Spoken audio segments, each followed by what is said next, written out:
আজকে আলোচনা করব পেডিগ্রি নিয়ে। পেডিগ্রি অস্পিচের খুবই গুরুত্বপূর্ণ, কারণ যে কোনো সময় এই পছন্দের স্যারদের পছন্দের একটা টপিক পরীক্ষা দিয়ে দিতে পারে। আজকে আসলে পেডিগ্রি আমাদের যেহেতু ডে টু ডে লাইফে মানে আমাদের ওয়ার্ডে খুব একটা কাজে লাগে না, তাই পেডিগ্রি নিয়ে চর্চার অভাবে অনেকেই ভয়ে থাকেন। আশা করি আজকের ক্লাসের পর সেই ভয় আপনার দূর হয়ে যাবে এবং মাত্র 10 সেকেন্ডে আপনি পেডিগ্রি ডায়াগনোসিস করতে পারবেন। শুরুতে আসি যে কি কি সাইন আছে। অনেকগুলো সাইনই আছে আমাদের পরীক্ষার জন্য যেটা লাগবে, আমি শুধু সেটা নিয়ে একটু কথা বলি। যদি এই বর্গক্ষেত্র থাকে তাহলে মেল, যদি বৃত্ত থাকে তাহলে ফিমেল, আর যদি ভরাট থাকে তাহলে ক্লিনিক্যালি অ্যাফেক্টেড, যদি অর্ধেক বৃত্ত ভরাট থাকে কিংবা বর্গ ভরাট থাকে তাহলে সেটা হচ্ছে কেরিয়ার। বাকিগুলো পরীক্ষার জন্য আসলে খুব একটা গুরুত্বপূর্ণ না। তারপর যদি জানতে চান তাহলে সিঙ্গেল স্ট্রেট লাইন দ্বারা পার্টনার বোঝায়, এটা পরবর্তী এটা দ্বারা সেপারেশন বোঝায়, এটা হচ্ছে কনসেন্ট। ডাবল লাইন যদি থাকে তাহলে কনসিকিউটিভ ম্যারেজ। এই নিচে দুইটা হচ্ছে টুইন্স এর জন্য।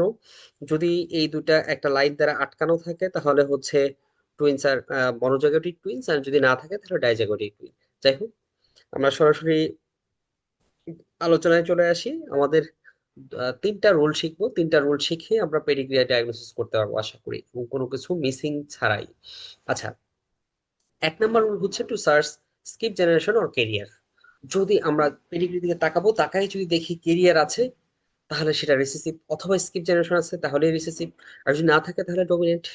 তাহলে স্কিপ জেনারেশনটাকে একটু বুঝিয়ে চলেন। স্কিপ জেনারেশন মানে হচ্ছে যে এইখানে দেখা যাচ্ছে যে একটা অ্যাফেক্টেড মেল, সেকেন্ড জেনারেশনে তিনজন সেকেন্ড জেনারেশন তিনজন সন্তান আছে, তাদের কেউ অ্যাফেক্টেড হয়নি। কিন্তু থার্ড জেনারেশন এসে দেখা যাচ্ছে এখানে একজন মেল অ্যাফেক্টেড, এখানে একজন ফিমেল অ্যাফেক্টেড, তার মানে একটা জেনারেশন স্কিপ হয়েছে। That is skip generation. তাহলে আমরা বুঝবো কিভাবে? আমরা বুঝবো, আমরা নিচ থেকে খুঁজে শুরু করব। নিচে তাকাবো, যে অ্যাফেক্টেড আছে তার উপরের দিকে দেখবো। যদি parents are not affected, that means that is skip generation. আর যদি অ্যাফেক্টেড থাকে তাহলে সেটা স্কিপ জেনারেশন না। এবার আসি যে এই স্কিপ জেনারেশন আসলে কি নির্দেশ করে। স্কিপ জেনারেশন নির্দেশ করে কেরিয়ার।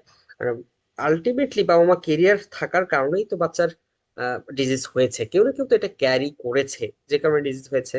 তার মানে যদি স্কিপ জেনারেশন থাকে তার মানে এটা কেরিয়ার নির্দেশ করে, তার মানে কেরিয়ার যদি থাকে তাহলে রিসেসিভ, যদি না থাকে তাহলে ডমিনেন্ট। এখানে যদি দেখি, এখানে তাকারেই দেখা যাচ্ছে যে কেরিয়ার আছে, তার মানে এটা রিসেসিভ। আমরা আর কিছুই খুঁজবো না, যদি কেরিয়ার পাই আমরা কিছুই দেখবো না, সরাসরি রিসেসিভে চলে আসবো। যদি এখানে যদি দেখি যে এখানে কোনো কেরিয়ার নাই, কোনো স্কিপ জেনারেশন নাই, স্কিপ জেনারেশন নাই, তার মানে এটা ডমিনেন্ট। তাহলে আমাদের 1 নম্বর রুল হচ্ছে রিসেসিভ অথবা ডমিনেন্ট খুঁজে বের করা, অর্থাৎ কেরিয়ার আছে কিনা কিংবা স্কিপ জেনারেশন আছে কিনা। রুল 2 হচ্ছে সেক্স প্রেডিলেকশন। সেক্স প্রেডিলেকশন বলতে কি বোঝাচ্ছি, যে এখানে অনলি মেল আর এফেক্টেড। যদি কোনো একটা মানে মেলকে effect, only male are affected হয় তাহলে এক্স লিঙ্ক। যদি বোথ আর এফেক্টেড হয়, both male and female are affected, that is autosomal. এটাই হচ্ছে সেকেন্ড রুল। তাহলে আমরা যদি দেখি যে এখানে mail female both are affected, female male, তাহলে এটা হচ্ছে অটোসোমাল। আর যদি এটাতে দেখি তাহলে দেখতেছি যে এখানে শুধুমাত্র মেল এফেক্টেড, ফিমেল কেউ এফেক্টেড না, সবাই ক্যারি করতেছে, তার মানে এটা এক্স লিঙ্কড। তাহলে যদি আমরা এই দুইটা রুলকে একসাথে করি এই চিত্রটার ক্ষেত্রে, তাহলে কি হচ্ছে, রুল 1 ছিল যে আমরা দেখবো স্কিপ জেনারেশন আছে কিনা অথবা কেরিয়ার আছে কিনা। কেরিয়ার আছে তার মানে এটা হচ্ছে রিসেসিভ, ডমিনেন্ট না। আর দ্বিতীয় দেখবো মেল ফিমেল ইকুয়াল এফেক্টেড কিনা, ইকুয়াল এফেক্টেড না, অনলি মেল আর এফেক্টেড, তার মানে এক্স লিঙ্ক। তার মানে এটা হচ্ছে একটা এক্স লিঙ্ক রিসেসিভ। এবার আসি যেটা পরীক্ষার জন্য, মানে পরীক্ষা যেটা মিস হতে পারে সেটা হচ্ছে মাইটোকন্ড্রিয়াল ইনহেরিটেন্স। মাইটোকন্ড্রিয়াল ইনহেরিটেন্স, এটা আসলে একটু বলতে চাই মাইটোকন্ড্রিয়া নিয়ে। আমাদের শরীরে যে মাইটোকন্ড্রিয়া আছে এই সকল মাইটোকন্ড্রিয়া আসলে মায়ের কাছ থেকে আসছে, বাবার কাছ থেকে আসেনি, সোললি মায়ের কাছ থেকে। তার মানে মাইটোকন্ড্রিয়াল যে কোনো ডিজিজ যদি হয় তাহলে সেটা হবে, সেটা অবশ্যই মা ট্রান্সমিট করবে। তার মানে যদি আমরা এমন পাই যে both male and female are affected, এরকম কোনো ডিজিজ পাই, তাহলে সাথে সাথে একটু খুঁজে নিতে হবে। যে অটোজোমাল খুঁজলাম, একই সাথে আমরা খুঁজে নেব যে only female are transmitting the disease or no. If yes, that is mitochondrial, if no, তার মানে that is autosomally, not mitochondrial. Okay, আমরা যদি একটা উদাহরণে আসি, যে এটাতে যদি দেখি যে এইখানে আমরা যেটা ছিল যে আমরা কেরিয়ার দেখবো তবে স্কিপ জেনারেশন দেখবো। স্কিপ জেনারেশন নাই, ও সরি, আমরা কি দেখবো যে এখানে দেখবো male and female both are affected কিনা। এখানে দেখতে পাচ্ছি যে ফিমেল এফেক্টেড, মেল এফেক্টেড, মানে both are affected, that means that is autosomal.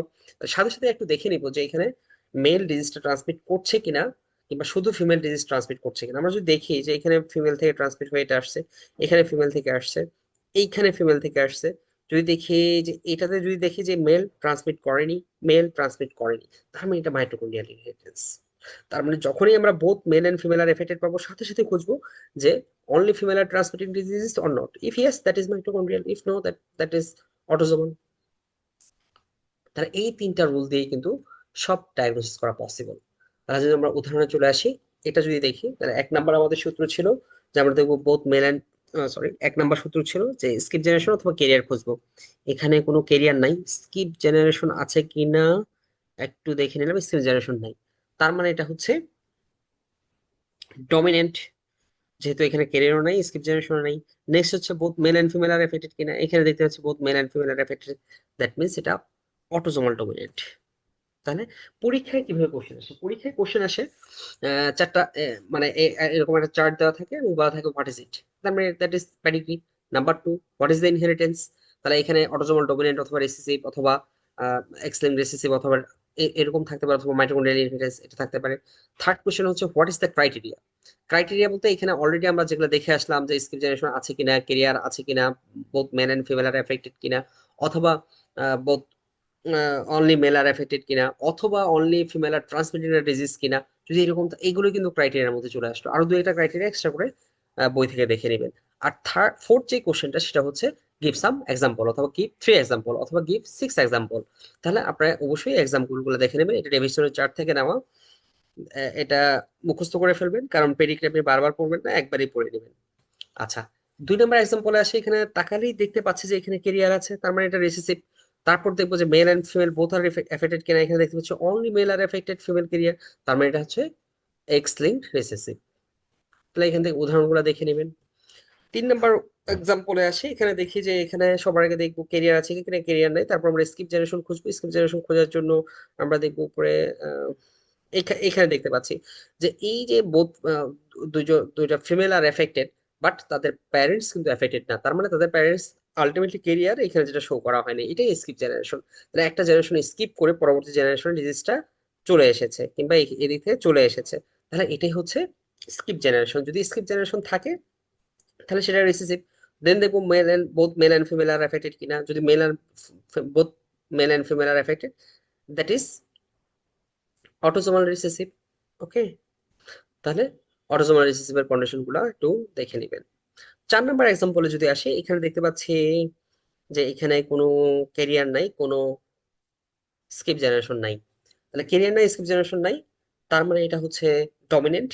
Next হচ্ছে both male and female affected কিনা, এখানে দেখছি বোথ এফেক্টেড, তার মানে এটা হচ্ছে অটোজোমাল ডমিনেন্ট। কিন্তু আমাদের রুল 3 হচ্ছে যদি অটোজোমাল হয়, সাথে সাথে আমরা দেখে নেব যে only female are transmitting disease or male female both are transmitted. তাহলে এইখানে যারা পাঁচজন সদস্য দেখতেছে এফেক্টেড সেকেন্ড জেনারেশনের, তাহলে এখানে মেল, তাদের বাচ্চা কাচ্চা নট এফেক্টেড, এখানে female affected, male not affected, female affected.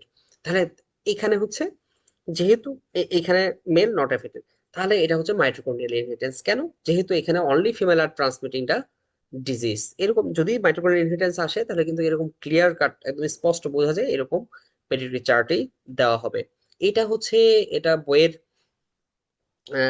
ছক থেকে নেওয়া, এটা একটু নোট করে নেবেন। এগুলো কিন্তু নাম মনে রাখা একটু কঠিন, প্রয়োজনে নোট করে রেখে মনে রাখবেন।